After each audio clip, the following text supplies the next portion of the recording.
സ്വന്തം ലൈഫിനെ കുറിച്ച് ഓർക്കാതെ കുടുംബത്തിനും കുട്ടികൾക്കും വേണ്ടി വർക്ക് ചെയ്തുകൊണ്ടിരിക്കുന്ന കുറച്ച് വീട്ടമ്മമാർ നമ്മൾക്കിടയിലുണ്ട് അല്ലേ? അവരുടെ ലോകവും ജീവിതവും അവരുടെ കുടുംബവും കുട്ടികളുമായിരിക്കും.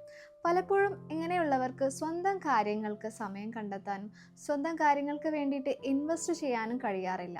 അതിനവർ ശ്രമിക്കാറില്ല എന്നുള്ളതാണ് സത്യം. എന്നാൽ ഈ ഒരു പ്രവണത ശരിയല്ല. കാരണം നമ്മുടെയൊക്കെ ലൈഫിൽ എന്തൊക്കെ സംഭവിക്കുമെന്ന് നമുക്കറിയില്ല. അതുകൊണ്ട് ദിവസവും നിങ്ങൾക്കായിട്ട് കുറച്ച് സമയം നീക്കി വെക്കാൻ ശ്രമിക്കുക. ഒരു പ്രോപ്പർ ഇൻകം ഉണ്ടാക്കാനുള്ള സ്കിൽസ് പഠിച്ചെടുക്കുക, നല്ല ഹെൽത്തി ആയിട്ടുള്ള ബോഡി ഉണ്ടാക്കുക, മെന്റലി സ്ട്രോങ് ആക്കുക എന്നൊക്കെ വളരെ അത്യാവശ്യമുള്ള കാര്യങ്ങളാണ്. മറ്റുള്ളവരാൽ നമ്മൾ അംഗീകരിക്കപ്പെടണം, സ്നേഹിക്കപ്പെടണം എന്നൊക്കെ എല്ലാവരും ആഗ്രഹിക്കുന്നുണ്ട്. എന്നാൽ ആ ബഹുമാനവും സ്നേഹവും ഒന്നും സ്വയം ആരും നൽകാറില്ല എന്നതാണ് സത്യം. നിങ്ങൾ ഒന്ന് മനസ്സിലാക്കുക, നിങ്ങൾക്ക് മറ്റുള്ളവരാൽ അംഗീകരിക്കപ്പെടണം എങ്കിൽ നിങ്ങൾ അവരുടെ പ്രയോറിറ്റി ആകണം.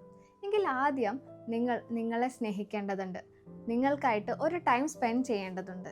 നമ്മളെപ്പോഴും നമ്മുടെ കുറവുകളെ എടുത്തു പറഞ്ഞ് നമ്മളെക്കുറിച്ച് നെഗറ്റീവ് സെൽഫ് ടോക്ക് നടത്തുന്നതിന് പകരം പോസിറ്റീവായിട്ട് ചിന്തിക്കാനും പുതിയ സ്കില്ലുകൾ പഠിക്കാനും നല്ല ശരീരവും നല്ല മനസ്സുണ്ടാക്കിയെടുക്കാനും നമ്മൾ സമയം ഇൻവെസ്റ്റ് ചെയ്ത് നോക്കുന്ന സമയത്ത് ഈ ലോകം മുഴുവൻ നമ്മളെ ഇഷ്ടപ്പെടുന്നത് നമ്മൾക്ക് അനുഭവിച്ചറിയാൻ സാധിക്കും.